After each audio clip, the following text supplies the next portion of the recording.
podcast 241. You missed out on last week's podcast. It was Dynamico. Yeah. It was a good podcast. Very good. If you haven't listened to it, stop listening to this one. Go back an episode. Listen to Dynamico. Very, very good podcast. Really happy with that one. Lots of good top tips and knowledge. So this week, Barry, I've been getting quite a bit of feedback since we've relaunched and been doing these podcasts. Yeah. Everyone loves the informational ones, but there's a lot of information over the past 240 podcasts that we've done. So people can go and pick and choose. Obviously, we're going to continue with the information. It's what the podcast's about. But we need to listen to what the people are saying. And we always get a lot of feedback when me and you just jam, so to speak. When we rant. When we rant, when we jam, when we go off topic. They think it's funny. Because a lot of people don't, like, it's information, but you know, I listen to podcasts, and sometimes it's like computer generated, where they're talking about something and they just go on and on and on and on, and they don't stop. So if they're talking about the telly, and that's the remote for the telly, there's that many colours in the telly, and the telly's square, and some are rectangle, and some are like this, and you think, have a fucking break, mate. Oh yeah. Like, yeah. Well, have a break. The podcast Tell me what's on the fucking telly. Yeah. A really nice house that looks like it's in Romania on our telly with the mountains in the background. Now it's palm trees with the huts and very nice pictures. Reminding me I'm not going on summer holiday this year. So come on. So when we get really good feedback, and the podcasts that get the highest amount of downloads are the ones where we sort of have general chats. It can be a little bit of talking about growing, can go into a little bit of politics, a little bit about the industry, go off on a tangent about science. Yeah. So I was thinking, and I'm waiting to, if everyone disagrees, and we'll see, because you just will stop downloading it. But we're going to start talking about topics that we think you're interested in, because we've been in the industry for 10 years. We know what people are interested in. So Jalal loves carp fishing. Now, he won't come on the podcast and talk about it. I've asked him, but I know a lot of you listeners are probably into your fishing. Barry's into his rallying. And I know a lot of people are into your motorsports. I'm into my outdoors, and I know a lot of people are into the outdoors. So when do you do outdoors? Breathe. There's the last mountain you climbed? Sugarloaf Mountain. It's Sugarloaf Hill, Stephen. Sugarloaf Mountain. It's not a mountain. It is. Claim to be a mountaineer, and you haven't climbed the mountain since I've known you. I have, actually. You haven't. I have. You haven't. Just be dead honest and say, look, Mrs. Kids' house all got in the way. When I was single, I climbed loads, and I'm going to get back out. It's my reset. It's my proper reset when I go walking. Looking forward to doing the Lake District at the weekend. Don't you tell everyone what we're doing at the weekend? But it'll be... Well, why don't we talk about the partners? Then we'll get into the podcast. You do the partners, because you've got a voice for radio. And you've got a face for radio. Thank you very much. I have. I'm honest. Right. Our partners, as you all long-term listeners will know, and new listeners will not know, our partners allow us to do this podcast. Not only do they make fantastic products that we put our name behind, the Stephen and Barry and NPK name, we guarantee that these products you'll be happy with. But not only that, these companies are not on this podcast to try and sell more products. If that's an end result, that's fantastic. They genuinely care about educating end users with proper information, and by being a part of this podcast, they're saying they feel like they're involved. They are involved. They're involved, and they want to help educate end users, and that's what it's all about. So that's why we take our hats off to our partners and say thank you very much for helping us to talk to end users, give end users our opinions, and just have a great show.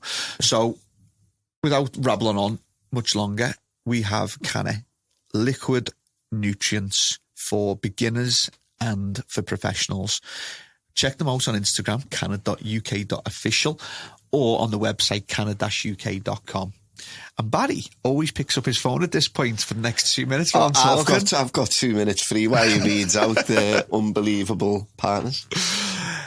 CANNA are a fantastic UK company based in Holland, but with branches in the UK. The team is phenomenal. Really, really good people that know their shit. And if you haven't used nutrient before, we'd recommend CANNA. Easy to use. You're going to get great results. Next up is a British company through and through, AutoPot. Been going for over 10 years, I'd say, probably 15, 16 years AutoPot's been going for.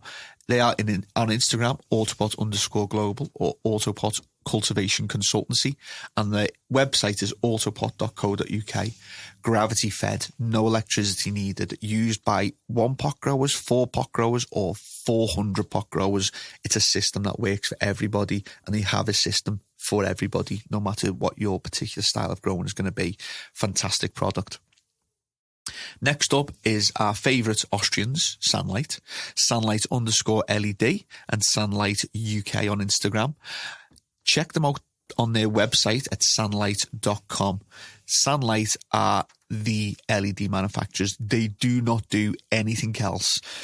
Other people manufacture LEDs and HPS and ceramic metal halides. That's pretty much every other company. SANlight are one of the only companies that specialise in LEDs. So if you're going to get an LED, it's absolutely worth considering going and checking out SANlight.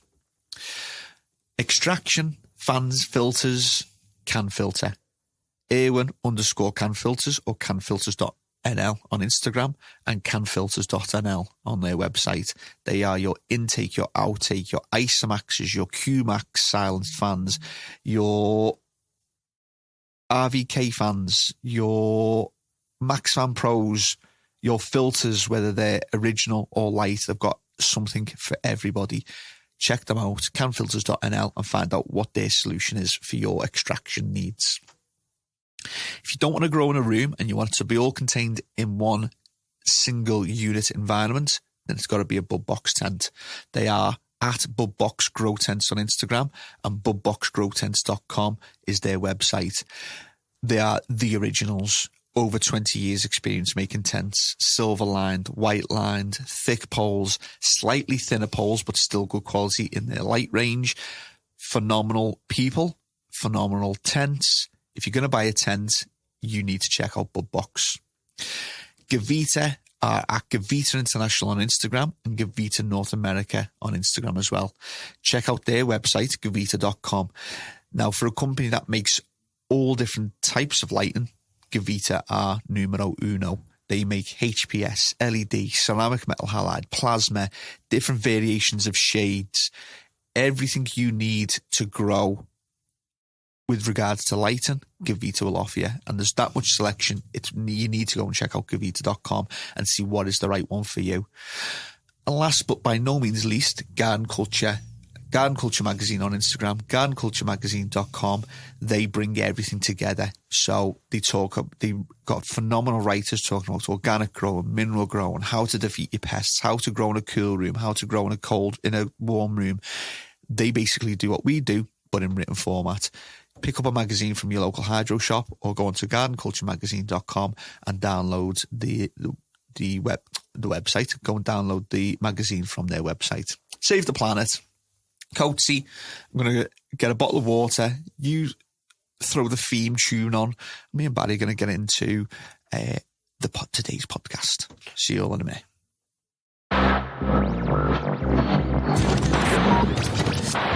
All good? Ready to go? Turn my voice up a little bit. Oh, got that. Everyone watching. The whole family. Are you ready to go? I built here in the house that I built, in the booth that I built. I know people tune in every Sunday to listen, but even when business is good, we still manage to do the podcast.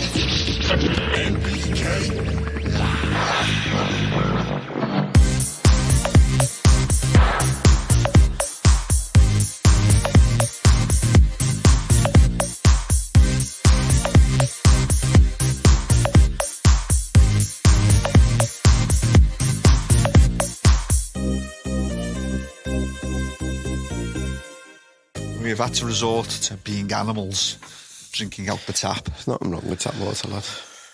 I prefer the taste of bottled water. I do, lad, but What do you think about the chlorine and all of the heavy metals and all that sort of stuff? People who don't drink tap water. to be honest, some of them heavy metals that are in it, we need.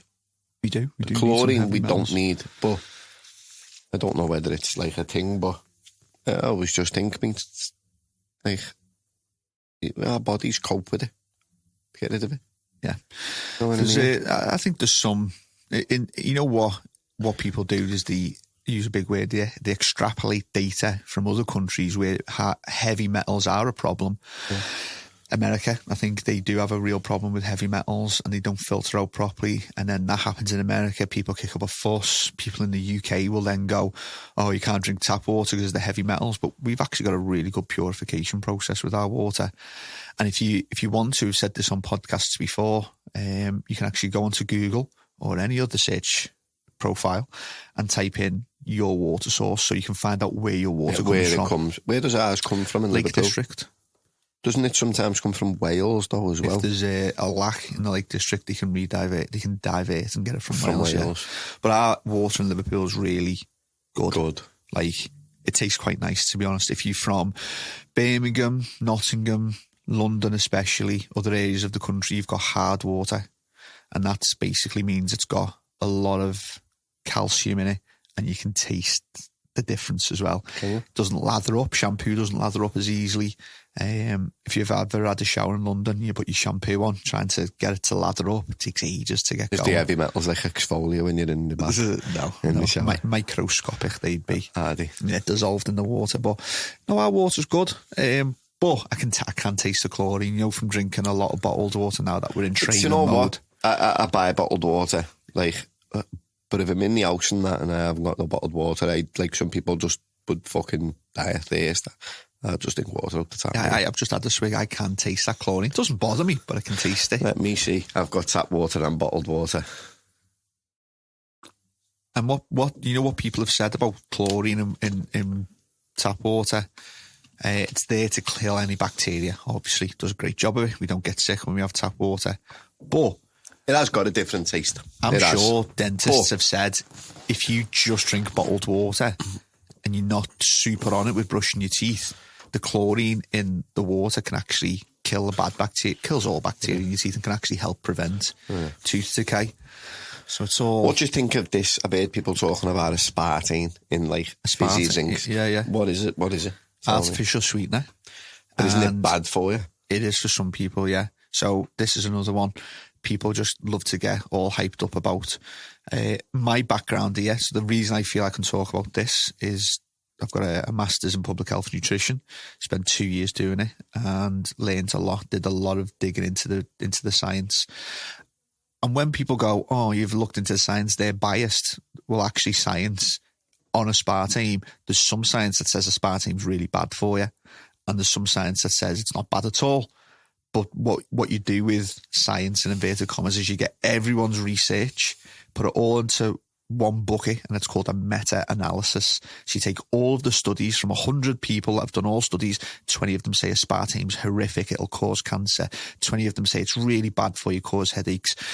40 of them will say it's not a problem, and 20 of them never finished the project. Yeah, sometimes that happens. So you put them all into a bucket.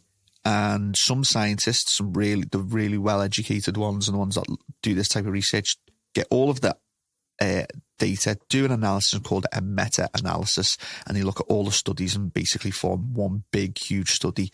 The big, huge study of all the little studies says that aspartame is bad for people that are aspartame sensitive. So if you are sensitive to aspartame, you'll get headaches, you'll feel lethargic, you'll feel a bit, depending on how sensitive you are, you'll feel a bit sick of it. If you're not sensitive to aspartame, then you're not going to feel anything. The question is aspartame more or less dangerous than sugar? And I've read plenty of articles and books. More. The people, Robert Ludwig. Now, if you're into sugar, we'll go on. This is what I'm talking about. If you're into sugar. If you're into this sort of subject, this was years ago I read this book, Robert Ludwig Sugar. I'm just going to Google it because if you're into it, you need to read this book. Yeah, if you're into sugar, it sounded like a sexy underwear website, like My Bay or Love Honey or something. So Robert Lustig, what? It sounded like My Bay or Love Honey or something you were talking about then. So Robert Lustig, Google him. I think it was called Fat Chance, The Hidden Truth About Sugar, Obesity and Disease, written in 2012. I've read it. Very good book. I don't touch sugar. Sugar? in most people's opinion, is the devil's. I don't have it. I don't have sugar in anything. I don't have sugar on my cereal. Don't have sugar in me It's really bad for you. Sugar. If there was one food type, we're not talking about drugs here, we're not talking about cocaine or heroin, we're talking about everyday things that you can buy from the supermarket. Yeah. Anything you can go to, I would say sugar is the single worst thing you can buy from the supermarket. I'll go out on a limb and say that because of what it does to you. If you eat too much sugar, you are going to get type 2 diabetes. You know what and that is really, really You know bad. what I don't like about like certain things with sugar is like the falseness of it. So I love honey. No, I do. I love honey. I love honey. Yeah, there we go again. It's like such a sexual nature into a sexual podcast, this, isn't it? No, but people go out and say, oh yeah, I love honey, I buy it. And I go, which one do you buy? And they say that one, it's like £2 for the fucking half a litre tub. I go, they tell me if I'm wrong, that's not honey. Isn't that like a fake honey? Like a synthetic honey? No, but it's been processed massively to remove any type of goodness in it. Yeah, so it's just sugar. It's just sugar, yeah. It's fucking wrong. So with sugar, there's I buy honey sugars. And I buy it it's not even a farm, it's a house in Ormskirk in Lancashire. Yeah. And I got onto him, no, it's not Thirsty. I'm lying, it's not Ormskirk, that's the farm sometimes where I get it from. But there's a fella by St. Helens between, if you just come off the East Lancs going towards St. Helens, he's on the lanes. And the only reason I got onto him is he rents trailers out, and now I had a problem with my trailer and was going rallying, and I went to rent the trailer off him. I found him on the internet, went to rent it off him, turned up at his house and was talking to him. I said, fucking bees around here. And he went, no, I've got beehives. And I was like, what? And he ended up showing me around his garden. He had a massive house, massive garden, whatnot. And he had all beehives. And he said to me, I said, like, what do you do it for, a hobby? And he went, yeah, he said, I love it. He said, it's a hobby. And then he said, don't get me wrong, I sell the honey as well. And he sells, look, like tubs of honey. And like half decent sized tubs, like a big jar of jam. And I think they were like £1.50. And it was just pure honey right out of the hive. And it piss all over your Manuka honeys to me. Do you know what I mean? Because it's like, there it is. You can watch him now scrape it out the hive and it's in the jar and it's yours. They say that local honey, if you eat it, I got it. Stops. No, it doesn't. Doesn't. Hay fever. Yeah. Doesn't. Doesn't for you. It doesn't for me. It might for other people. But I've got a theory on that bees travel 200 miles a day. You're supposed to source local honey that's been pollinating your area and eat that honey and you become immune to it. But if this fucking bee that's nesting in fucking St. Helens has travelled 200 mile, it's in fucking Cheshire. It's fucking well further, it's in Anglesey. And then flying home, then I need to go to Anglesey and get my honey. And I know them bees have gone from Anglesey this morning, left for work at 7:30, battered on down to Liverpool, pollinated everything, and then they bat on back home. So where does that leave me? How do I know which way the fucking bees travelled? I've had to do, I don't know where you've sourced that. I've had to do a little fact check. I didn't know. So, according to the BBKA, which is the British Beekeepers Association, bbka.org.uk if you want to check it out, how far does a bee fly and how does it navigate? Distance is possible for bees to fly as far as 5 miles for food. An average distance would be less than a mile from the hive. A strong colony around 60,000 bees therefore flies the equivalent distance from Earth to the moon every day. So that's probably where you've seen it. I've just the colony can travel 200 miles. Yeah, that's what it is then. Speed, 15 to 20 miles an hour. So what, they travel 5 miles from the hive? Yeah, maximum. Yeah. But they can go 5 miles in all directions, can't they? So technically they can go 10 miles away. So if it goes 5, yeah.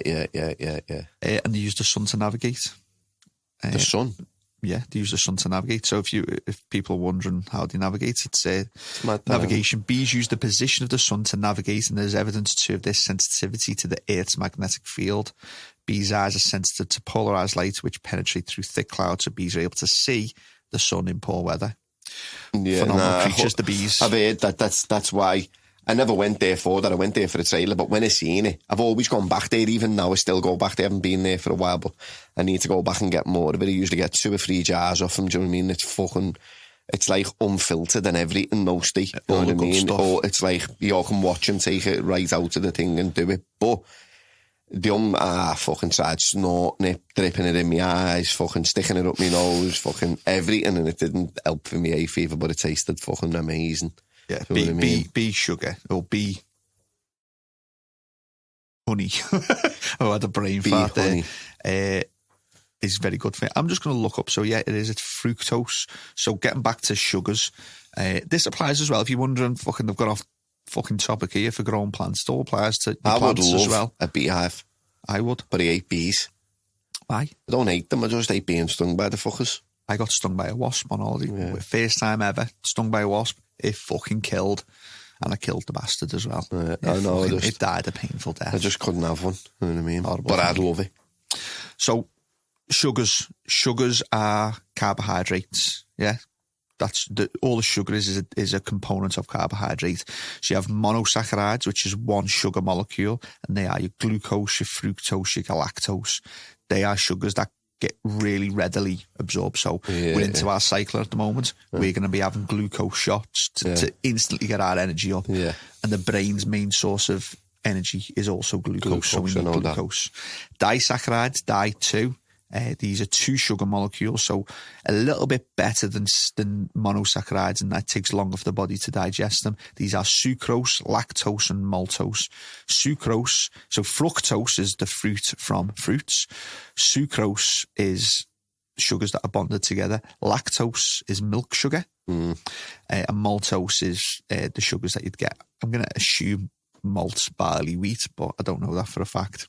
Then you have oligosaccharides, 2 to 10 sugar molecules, raffinose and stachyose, which I'll be honest, I've never heard of them, but I've heard of oligosaccharides.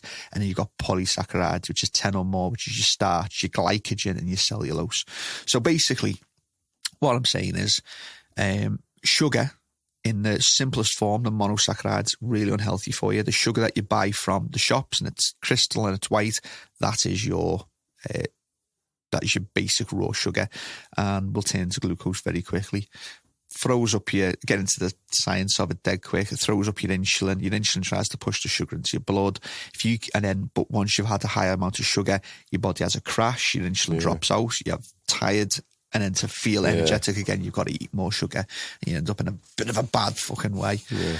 No, I stay away from it, to be honest with you. Yeah, so stay away from sugar. I have the sneaky bar of chocolate now and again, or the sneaky biscuit and that, but Well, chocolate's all right. I've gone off. Like, I used to be a right bastard for drinking like fizzy drinks and crisps and chocolates, and that a box of Pringles, I'd nail them. I opened a packet of biscuits in the house with a cup of tea. That's it, mate, to be gone. Do you ever have that with Pringles? Salt and vinegar Pringles? Yeah, and eat the whole box. And your fucking mouth starts peeling. Oh, Did you get that? Yeah, your whole inside your mouth dissolves. Yeah. That's bad, that, isn't it? I can't stop it, is it true saying? Once you pop, you can't stop it, and I demolish the box. I heard it. One of my But mates... I try and stay away from. I think it's just because I've got older and I'm nearly at my 40s now. I think, fucking hell, like, my body is a temple. Not even that, lad, but I've got kids. Do you know what I mean? So it's like you've got to draw the line somewhere, haven't you? Do you know what I mean? And I used to have a frame like a racer bike. It might be like, you might think that was untrue looking at me now, but I don't think you've ever had the frame of a racer bike. It's honest to God, I did. I could eat what I wanted, when I wanted, McDonald's, KFC, full breakfast, What I mean by that everything, is, chocolate. you said you were not a bodybuilder, but you said you were a big lad back in the day. You used to smash the gym. Oh, no.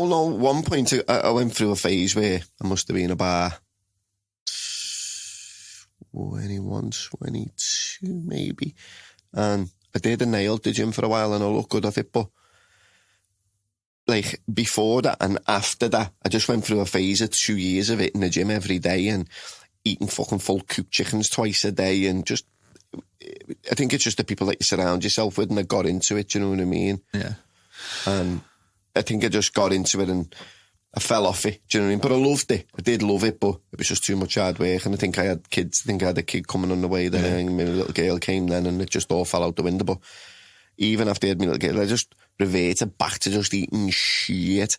And easy, I never put weight on. When I was in the gym, I did, because I made it the mission that I'd drink fucking mammoth protein drinks in the morning before I went to bed, eat fucking chicken all day long stuff. It was an effort just to eat that much, and it did put weight on, and I looked all right for it because I was working hard in the gym. But when I stopped, I sort of lost loads of the weight, and your muscle, 2 weeks out of the gym, your muscles start to go, you know what I mean? It's like if you don't keep on top of it, it does go, you know what I mean? But I went reverted back to eating pure shit, and I never had a belly. And it was only when I got into me, I'm going to say 30s for me. Yeah, early 30s, 31, 32, 33, that creeps up on you. I could eat a Mars bar, mate, and the next day I'd see it on my belly and think, fuck, you know what's happened here? And the older I've got, the more it's like it's bad metabolism. Yeah. But at the same time, so like, and we're talking about this as well because a lot of you're people the same as well, Steve. A lot of people who listen I've looked at the demographics. Stop over talking me because you knows what I'm going to say. Our age. I've given Stephen a lot of shit. Like, I've been going to the gym now for well over a year. I go 3 or 4 times a week. I do other little bits and bobs, and I've just got into cycling on one of them racer bikes, a proper racer bike. I've just got into that, and I love it. I've always loved bikes, whether it be mountain bikes or road bikes or whatever, but I've just got into it, and I do love it. You look like a bit of a cunt, like a Power Ranger out in the lanes and that with all the gear on and all that, but I do love it, you know what I mean? The cardio you get from it's unbelievable. And Steve has gone the opposite. Now, you heard him at the beginning of this podcast saying, yeah, I don't see his public health nutrition. Steve fell off about, I'd say about 18 months ago. No, properly fell off 5 years ago. Yeah, no, fell off. But we'll stop doing proper exercise. Yeah. I was a marathon, but I'd say over the past 18 months, and the kid has had a lot on over the past 18 months, and I know what it's like to have a lot on. You don't get time to eat healthy and exercise, but he turned into a fucking slob. Like, eating pizzas every day. No. Fast. Not don't quite. lie. Takeaway once a week, let's be honest. No, come on, Steve, let's be honest. Once a week? No. It wasn't. Didn't have more than 2 takeaways a week. He was eating shit. Let me tell you, I used to call him for the past 6 months. He's never had a belly state, and I've been calling him a slob because he got a pure coggies out on him. Chippy tits, everything, do you know what I mean? And he's just, this past 3 or 4 weeks, you can see a bit of a difference in him belly-wise, and he's been out and bought the road bike, and he's out getting the miles in, and he's eating healthy, and do you feel better for it now, Steve? Well, that's what I'm going to say, is like... Or have you just done it so I don't hell you every day? No, as you know, I couldn't give a fuck what you think. And yeah, whatever. As anyone who knows I me changed your life. As me anyone absolutely who knows me, fucking bullying you has changed your so you admit you're a bully. I'm a bully. Only to you, though. It's done out of love. What was I saying? So the reason we're talking about this is the demographic of this podcast is lads our age, late 20s to early 40s. That's the majority of our listeners, even around the world. And I was absolutely banging into my fitness. I've ran marathons, half marathons. I've done Tough Mudders. I was training for the Royal Marines 15 years ago. And then, like this, you know, that something's come up recently which is called the 4 fire burners, the 4 stoves, and I'll tell you about that. But now, as I met Thomas, got into business and started building businesses and having a family, you can't keep everything going. You can't keep all the plates spinning. No. And you've got to take priorities.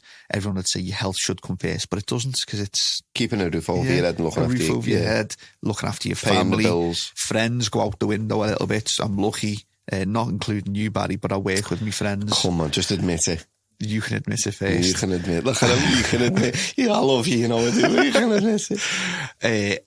Health took a downturn. Yeah, it does. And so I'm speaking because I feel like a lot of people will appreciate this and benefit from this.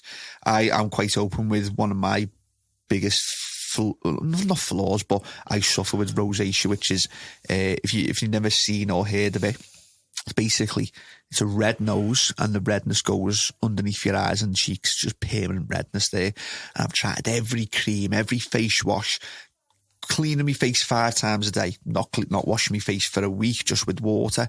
Nothing got rid of it. And lad, just for the sake of the podcast, what does my skin look like now? Yeah, atrocious. I've been training for 4 weeks to do this constant challenge, and also me and Barry have got a little side hustle challenge on. I've been not training hard, going mad, but I've been out on the bike and been getting the miles in. I've been sweating, I've been skipping, I've been drinking loads of water because I Eating don't want to healthy. get in. I've stopped drinking beer, so I don't really know what it is. I don't know if it's. I've had 1 or 2 glasses, but I haven't drank beer for nearly a month. I think it's just drinking the loads fitness. of water.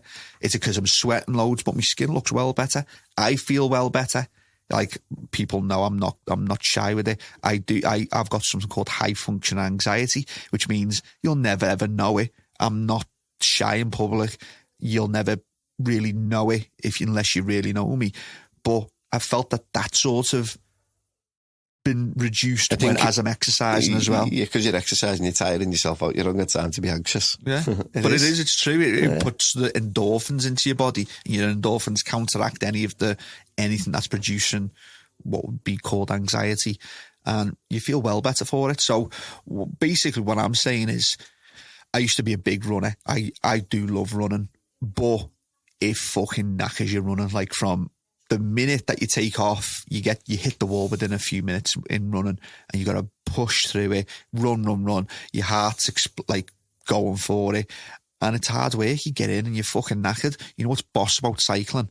And I think I'm gonna still run because I want to do a little bit of running, but with cycling, it doesn't impact your knees. So as you get older, that's why I'd love to be a runner, but I couldn't be because I've had a little go with it, and I can feel the weight of me on my knees. Do you know what I mean? Yeah. And I can't do it because it mentally breaks me. It just, I get on a running machine, and after 5 minutes, my body doesn't let me down. I can keep going. I can power through it. You know what I mean? My actual body and my muscle or whatnot doesn't let me down. My mind lets me down because I think, this is absolutely shit. Oh, I had that the other day. And if you're 80, it's hard to conquer it. Yeah, well, I loved running because I used to do marathons, and I knew what to expect. I knew what to expect at the end of a run.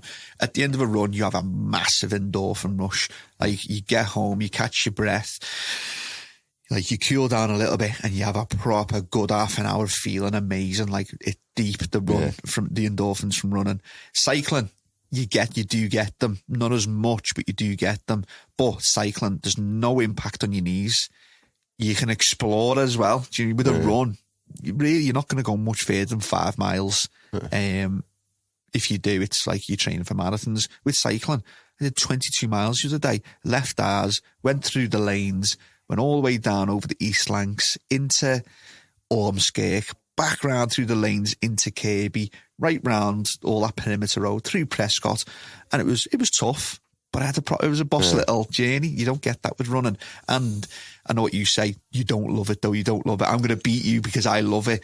And, lad, you know, when I'm getting on that bike now, I can feel a big smile on my face going, oh, this is great. It's great. I do. I genuinely love it. I used to be banging into me mountain bikes, and I used to have a few people who I'd go out with. And I used to love it to the point where it was always me sorting it out, but it never bothered me because I'd be the one to ring everyone on a Monday night and go, we're out on Wednesday, yeah, we're going to Wales, or we're going to Delamere, and we'll go and do 20 miles on the mountain bikes up there, or we'll go there. And everyone would go, yeah, it sound. It was always me sorting it out. And one week I left it, and no one sorted nothing out. I thought, fucking knobs. So I phoned them all and said, yeah, we out. And I had to be honest, lad, on bikes on a flat tire, they can't be asked me, you know, and they all just fell off. And I was on my own then, and I went out a couple of times because I did love it anyway. I loved the fitness side of it anyway, even if it was just on the road on my mountain bike, like going through the lanes and whatnot. But it does become a little bit boring. If you've got someone with you, it's well better. Well, look, you know, once this challenge is over, I'm made up. You love it because now it's not something to do, but you enjoy it more when you're with someone because you can go. You push 12, as well. Not even that. Not even about pushing. I think that just comes with time, your distances and that, you know what I mean? I enjoy it more. So I think more so than anything, you can get on the road bike and you can go 12 mile. You can stop somewhere and have a little glass of whatever and then get back on the bike. You know what I mean? No, don't wine. He's meaning wine. I don't mean wine. I mean, like, you could stop and just have a drink and just enjoy the scenery, you know what I mean? And take 10 minutes to catch your breath and check your bike and come on, let's get back on, let's go there and there and there and there, and let's go through this way and through that way and boom, boom, boom, boom, boom. You know what I mean? Yeah. You enjoy it when you're with someone more. It's like going to the gym. If you go to the gym on your own, it's good, you love it, but it's not the same feeling. Like, I go to a gym 3 times a week now. Sometimes I'll go a little bit more. And sometimes when I go in, I know on certain days when I go to the gym at 7 o'clock in the morning, I don't go to a big JD gym or a fucking pure gym. I go to a rag-ass gym, like a man's gym where you go in, it smells of like fucking men. You know what I mean? It's one of them gyms, you know what I mean? And sometimes I go in and I'm not early. I have to turn the lights on in there because no one's in there. And when you're doing the weights and whatnot, you think to yourself, I do get it and I love the gym, and I'll go, I wish there was people in here, because even if you didn't speak to them or you didn't know them and they're all doing weights and it gears you on, you know what I mean? Where if you're on your own in the gym and you've had to go in and turn the lights on, turn the radio on and all that, sometimes it's a bit, it can feel a bit like a chore, like you're in there. Even though I like it, like doing it, it can feel like a chore. Where if there's more people in the gym, it sets an atmosphere. Yeah. And it's the same with cycling. You know, once this little competition's over with, it keeps going on. Tell them about the competition, because you keep going on. I told them about it last week. Did you? Oh no, the week before when I was on the podcast with you, I said we're training for Coniston, and then have you told them about Coniston? Yeah, well, yeah. Coniston. You know what? By the time this podcast goes out, it will have done it. But we'll be in bed because you listen to it on a Sunday. We finish on the Saturday. We'll be fucked in bed. I am competitive from. Back in school, I used to swim for Liverpool. I've had I had what you call them, trials for England. Me swimming partner was Michael Rock, who actually went to the Olympics. So from when I was like 8, I've done competitive sports with swimming, running, cricket, football, violins, yeah, competitive violin, and super tough sports. I've never played violins before. Anyone doesn't get the humour there. I'm a competitive person in everything that I do.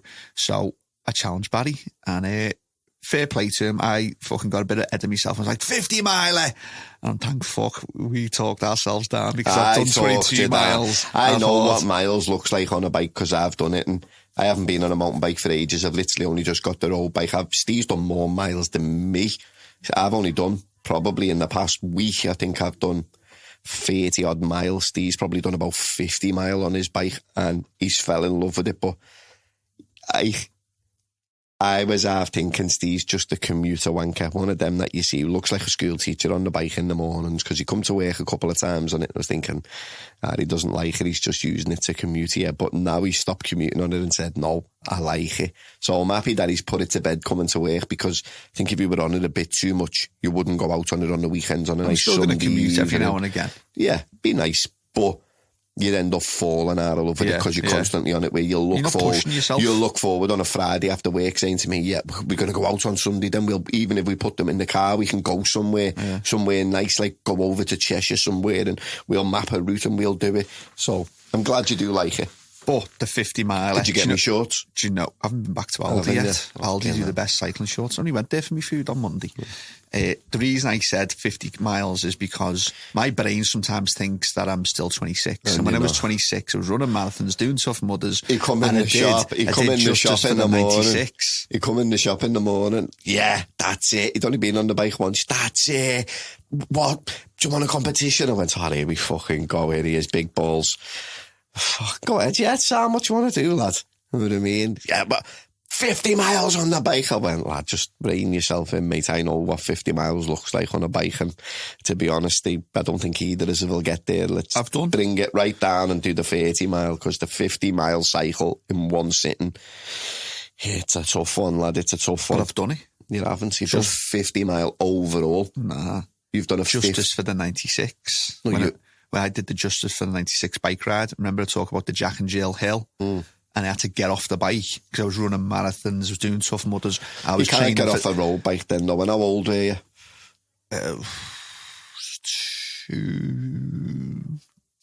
12 years ago. So early 20s. 24. So you're in your prime, weren't you? You didn't have prime, yeah, you didn't have the beef on you. You hadn't sat in an office for fucking 8 years. I was running marathons, I was doing half marathons. Yeah, so you were banging into it. But I didn't do any bike riding. I thought fitness is transferable. Nah, it's not. It's not on a bike. But you were ahead of the game. You had a good level of base fitness. I did 96 kilometres. I got off the bike because I just didn't have the leg power. Up that Jack and Jill Hill, but I finished it 59.65 miles, 96 kilometres is. So I've looked at that and thought, 60 miles. Did 22 miles the other night and thought, wow, I nearly asked us to do That again, and another 6 miles. So a 30 mile is hard. It's hard. I know. Started getting like my legs started tingling. I've started. Do you know where I get it?